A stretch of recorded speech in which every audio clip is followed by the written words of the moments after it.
नमस्कार सभी दर्शकों का स्वागत है बक्सर लाइव में। आप देखना शुरू कर चुके हैं बक्सर लाइव। देश भर में लोकसभा चुनाव की लहर है। इसी क्रम में सभी प्रत्याशियों के द्वारा दमखम लगाकर आज लोकसभा चुनाव के अंतिम चरण का मतदान का आज आखिरी दिन है, जिसमें 5 बजे प्रचार बंद हो जाएंगे। इसी कड़ी में आज हम बक्सर के खनीता गाँव में पहुंचे हैं, जहाँ से झारखंड के कट्टावर नेता अभी सरयू राय हमारे साथ है। आज इनसे बातचीत करेंगे। सर, आपका स्वागत है हमारे चैनल में। जी, बहुत धन्यवाद आपको, आपके दर्शकों को। सर, आज हम बक्सर पहुंचे हैं तो किसके समर्थन में आज बक्सर पहुंचे हैं और क्या कहेंगे लोकसभा चुनाव को लेकर? मैं बक्सर लोकसभा चुनाव क्षेत्र में पिछले 3 दिनों से घूम रहा हूं। ब्रह्मपुर छोड़कर सभी विधानसभा क्षेत्रों में मैं गया हूं या लोगों से संपर्क किया हूं और मुझे ये साफ दिखाई पड़ रहा है कि सुधाकर सिंह के प्रति लोगों की सहानुभूति भी है और समर्थन भी है। उनके जीतने का चांस 99.9% है, जो मेरा अनुमान है। कारण उन्होंने मंत्री पद से इस्तीफा दिया, इसका बड़ा प्रभाव उनके क्षेत्र में है। आदमी संघर्ष करने वाला है, हम लोगों के क्षेत्र के मुद्दों को उठाएगा, लोकसभा में हमारे लिए लड़ेगा और भारतीय जनता पार्टी के प्रति लोगों के मन में एक वितृष्णा हो रही है 2 कारणों से। एक तो भारतीय जनता पार्टी ने आनंद मिश्रा को वादा किया था कि आपको टिकट देंगे, उनका इस्तीफा हो गया, टिकट नहीं मिला, वो निर्दलीय खड़े हैं। और दूसरा कि हर बार पिछले 10-15 वर्षों से कहीं न कहीं से कोई उम्मीदवार उठाकर भारतीय जनता पार्टी बक्सर लोकसभा क्षेत्र में खड़ा कर दे रही है। अश्विनी चौबे तक तो लोगों ने बर्दाश्त किया, सीनियर नेता थे, जेपी मूवमेंट के नेता थे, उनको लोगों ने स्वीकार किया। फिलहाल जो उम्मीदवार दिया इन्होंने गोपालगंज से, उनके बारे में यहाँ कोई नहीं जानता है। केवल मोदी जी के नाम पर जो वोट बना हुआ है, समर्थक है, राष्ट्र को देखता है, ऐसे ही लोगों का जो एक समूह है उसका झुकाव उनकी तरफ है। बाकी जिस समुदाय के वो हैं उस समुदाय का भी झुकाव आनंद मिश्रा की तरफ भी ज़्यादा दिखाई पड़ रहा है। एक सहानुभूति उनके प्रति है। सर, आपने एक ट्वीट भी किया आनंद मिश्रा को लेकर कि बीजेपी ने इनके साथ बहुत गलत किया है। नहीं, गलत किया है मैं तो खुलेआम कह रहा हूँ, और ऐसे कई लोगों के साथ बीजेपी प्रयोग करते रहती है। मगर ये व्यक्ति तो सीनियर मोस्ट एसपी थे, एसपी के बाद अब डीआईजी होने वाले थे, लंबी सर्विस थी और बहुत जाबाज अधिकारी माने जाते थे। इनका इस्तीफा असम के मुख्यमंत्री ने आश्वासन देकर कराया कि इनको बक्सर लोकसभा चुनाव क्षेत्र से लड़ाया जाएगा, क्योंकि ये स्थानीय भी हैं, इनकी जड़ यहाँ पर है। और बहुत लोगों को खुशी हुई कि चलिए एक IPS का दावर उम्मीदवार आएगा, हम उसको स्वीकार करेंगे। मगर जो धोखा इनके साथ हुआ ये तो बिल्कुल इस तरह का है कि कोई बर्दाश्त नहीं कर पा रहा है। इसलिए सहानुभूति बहुत मिल रही है, खासकर के जो नौजवान तबका है वो नौजवान तबका इनके साथ है। और जो जिस समुदाय से वो आते हैं उस समुदाय में तो बहुत अधिक सहानुभूति इनके प्रति है, जगह जगह मैंने देखा है। इसलिए जो लोग बिल्कुल ही अडिग हैं कि हम आनंद मिश्रा को ही देंगे, उनको मैंने यही कहा कि वो ठीक है, अपन आनंद मिश्रा को दीजिए। संघर्ष आनंद मिश्रा में और सुधाकर सिंह में ही है।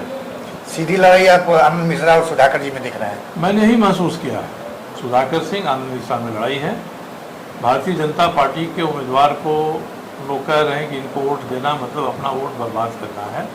ठीक है, मोदी जी के नाम से वोट मिल जाएगा, मोदी जी के प्रशंसक हम लोग भी हैं। मगर इस लोकसभा चुनाव में जिस तरह का स्तर प्रचार कर रहा है उससे आदमी सोचने पर विवश है। मगर उनका जो वोट बैंक एक बना हुआ है, वोट बैंक, उनके कुछ सुविधाएं उन्होंने उपलब्ध कराया है महिलाओं को या और लोगों को, उसके कारण से लोग हैं। मगर उसमें भी भ्रम है कि सुविधाएं क्रियान्वित तो राज्य सरकार ने ही किया है, फिर भी मोदी जी के नाम पर एक वोट बैंक है। वही vote bank Bharatiya Janata party के तरफ मुखातिब है।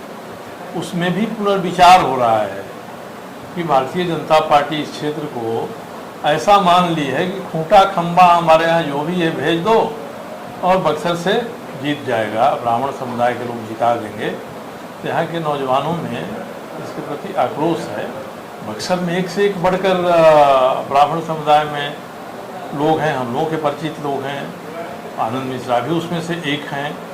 आनंद मिश्रा से भी मेरी बात आरंभिक दौर में हुई थी, वो आश्वस्त थे कि भारतीय जनता पार्टी उनको टिकट दे रही है। तो इसके कारण से सुधाकर जी का पलड़ा भारी हो रहा है। और मैं तो अपील करूंगा प्रथमतः कि आप सुधाकर सिंह को इस बार जिताइए। वो इंडी गठबंधन में है या कहाँ, इसको भूल करके दलीय परिधि, दलीय सीमा से, दलीय प्रतिबद्धता से ऊपर उठकर इस क्षेत्र का नौजवान लड़का है। इसने संघर्ष विधायक के रूप में भी किया है, मंत्री पद छोड़ दिया है इसने अपने वसूलों के लिए। तो लोकसभा में विकास के कामों के लिए और यहाँ के हितों के लिए लड़ने वाला एक उम्मीदवार इनके रूप में है, सुधाकर सिंह के रूप में है। और जिनको लगता है कि भाई सुधाकर सिंह को हम आरजेडी के कारण पसंद नहीं करेंगे, उनके लिए आनंद मिश्रा का द्वार खुला हुआ है। उस व्यक्ति के प्रति जो अन्याय हुआ है, भाजपा को भी लगना चाहिए कि हम जो चाहेंगे खूंटा खंभा खड़ा कर देंगे और वादा करके वादा खिलाफी कर देंगे। ये ठीक नहीं। मैं आनंद मिश्रा की प्रशंसा इसलिए करता हूँ, जो असम काडर के आईपीएस थे, मगर उनके साथ विश्वासघात हुआ तो विश्वासघात के खिलाफ वो हिम्मत के साथ खड़ा हुए। ये बहुत छोटी बात नहीं है, इसलिए मैं कहता हूँ। मगर मूलतः मैंने देखा है और मैंने लोगों से कहा है कि सुधाकर सिंह को प्रथमतः वोट करना चाहिए। आरजेडी के हैं, इंडी गठबंधन के ये भूल कर, खास करके जो भारतीय जनता पार्टी के अभी तक समर्थक रहे हैं, उस समुदाय से भी मैंने बात की है। ऐसा मौका बार बार नहीं मिलता है। सुधाकर सिंह जैसा उम्मीदवार आया है तो आपको भारतीय जनता पार्टी से जो लगाव रहा है, एक बार इस क्षेत्र के योग्य कर्मठ नौजवान के नाते आप सुधाकर सिंह को वोट दीजिए।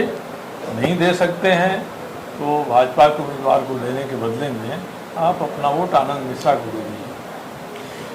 सर, यहाँ से 10 सालों से सांसद थे अश्विनी चौबे, उन्होंने भी बीजेपी प्रत्याशी मिथिलेश तिवारी पर आरोप लगाया है कि इसने मेरी पीठ में खंजर भोंका। इनका एक बयान भी आया हुआ है अभी हाल ही में। देखिए, अश्विनी चौबे हम लोगों के जेपी मूवमेंट के साथ ही रहे और पुरानी बातें याद आती हैं तो सुशील मोदी के भाई का स्कूटर रहता था। मैं, अश्विनी चौबे, सुशील मोदी, हम लोग ट्रिपल राइडिंग करते थे पटना में। एक शख्सियत थे चौबे जी में, उनको भी इस क्षेत्र के लिए जितना करना चाहिए उतना नहीं किया, फिर भी एक कदावर नेता थे। और इन्होंने सही कहा है, क्योंकि जो ताल तिकड़म हुआ अश्विनी चौबे जी के खिलाफ में, और जिस तरह से ये व्यक्ति आ गए, वो झारखंड भारतीय जनता पार्टी में शीर्ष पर जिस मानसिकता के लोग पहुंच गए हैं, उस मानसिकता का द्योतक है। अगर मोदी जी को भरोसा है कि हम खूंटा खंभा किसी को देंगे जीत जाएगा, तो उनको बढ़िया उम्मीदवार देना चाहिए था, स्थानीय उम्मीदवार देना चाहिए था, ब्राह्मण समुदाय से देना था। उस समुदाय में एक से एक धुरंधर लोग यहाँ हैं, उनको देना चाहिए था। मगर ये केवल अश्विनी चौबे के साथ ही विश्वासघात नहीं है, ये बक्सर क्षेत्र की जनता के साथ भी भारतीय जनता पार्टी का विश्वासघात है। इसलिए मैं कहता हूँ कि इस बार भारतीय जनता पार्टी की इस प्रवृत्ति को भी सबक सिखाना चाहिए और लोगों को खुलकर आना चाहिए। सुधाकर सिंह को जिताइए। सर, आप खुलकर समर्थन किसका करेंगे, सुधाकर जी का करेंगे, आनंद मिश्रा का? नहीं, मैं तो सुधाकर सिंह के समर्थन में आया हूँ। उन्होंने मुझे फ़ोन भी किया था, विधायक में खड़ा थे तभी मैं आया था, इसलिए सुधाकर सिंह के लिए ही लोगों से अपील कर रहा हूँ। सर, आप ग्रामीण परिवेश से आते हैं, आप तो जाते हैं, 3 दिनों से आप बता दें कि मैं घूम रहा हूँ, तो आप ग्रामीण परिवेश से भी आते हैं, तो लोगों के ग्रामीणों में एक बड़ी चर्चा होती है जगह जगह। तो अभी क्या माहौल है? क्योंकि माहौल धीरे धीरे सुधाकर के पक्ष में आ रहा है और सहानुभूति आनंद मिश्रा के बारे में भी है। इसलिए मैं उनका जिक्र न करूं तो नाइंसाफ़ी होगी। मगर लोगों को ये लगता है कि इस क्षेत्र का एक नौजवान है, संघर्षशील है, उसने मंत्री पद से इस्तीफा दे दिया है अपने वसूलों के लिए, स्वाभिमानी है, तो वह जाएगा तो संघर्ष करेगा लोकसभा में भी, और लोकसभा से यहाँ के जो विकास कार्य हैं उनके लिए भी लड़कर वह योजनाएं ला सकता है। मुझे आश्चर्य हुआ कि दिनारा क्षेत्र के करीब 2 दर्जन गाँव में मैं गया, वहाँ अभी भी लोग रघुवंश प्रसाद सिंह को याद कर रहे हैं। क्योंकि 2009 के लोकसभा चुनाव में रघुवंश प्रसाद सिंह आए थे यहाँ वोट मांगने के लिए, और उनके सामने लोगों ने रखा कि यहाँ के तो गांव सड़क से जुड़े ही नहीं हैं। तो उन्होंने कहा कि भैया आप वोट दीजिए ना दीजिए ये अलग बात है, मगर मैं जहाँ जहाँ आपने कहा है मैं सभी जगह सड़कें ला दूँगा। और सभी गाँव के लोगों ने कहा कि रघुवंश प्रसाद सिंह के ही कारण इन गाँवों में सड़कें आई हैं। तो लोग समझते हैं कि किस तरह का व्यक्ति, जुझारू आदमी थे रघुवंश बाबू। तो रघुवंश प्रसाद सिंह ने जो किया, सुधाकर सिंह उसको और बढ़िया से कर सकते हैं इस क्षेत्र के लिए। नौजवान हैं, यहाँ के स्थानीय हैं, और इसीलिए मैं कहता हूँ। और मुझे लगता है कि भारतीय जनता पार्टी से सुधाकर का कोई कंटेस्ट नहीं है। आनंद मिश्रा ही के प्रति जो सहानुभूति है, नौजवान उनके लिए घूम रहे हैं, इसलिए उनके लिए जो घूम रहे हैं वो भी भाजपा को ही सबक सिखाने के लिए घूम रहे हैं। तो ये ज़रूरी है कि भारतीय जनता पार्टी जो अतिशय आत्मविश्वास का शिकार हो गई है कि बक्सर में हम खूंटा खंबा जिसको कहीं से लाके गाड़ देंगे तो स्वीकार कर लेंगे, तो इस पर जनता इस मूड में नहीं है। और इस बात को आनंद मिश्रा भी कर रहे हैं, और इसका लाभ सुधाकर सिंह को भी मिल रहा है। इसलिए सुधाकर सिंह मुझे लगता है कि जीतेंगे। सर क्या करेंगे, अपील क्या करेंगे बक्सर वासियों से? एक चुनाव होने हैं और आज प्रचार 5 बजे बंद हो जाएगा। देखिए, मैं तो सुधाकर सिंह के कारण ही यहाँ आया हूँ, 3 दिन से घूम रहा हूँ। सुधाकर के पिताजी भी हम लोगों के मित्र हैं, तो उसके नाते भी एक सुधाकर सिंह का कर्ज हम लोगों के ऊपर है।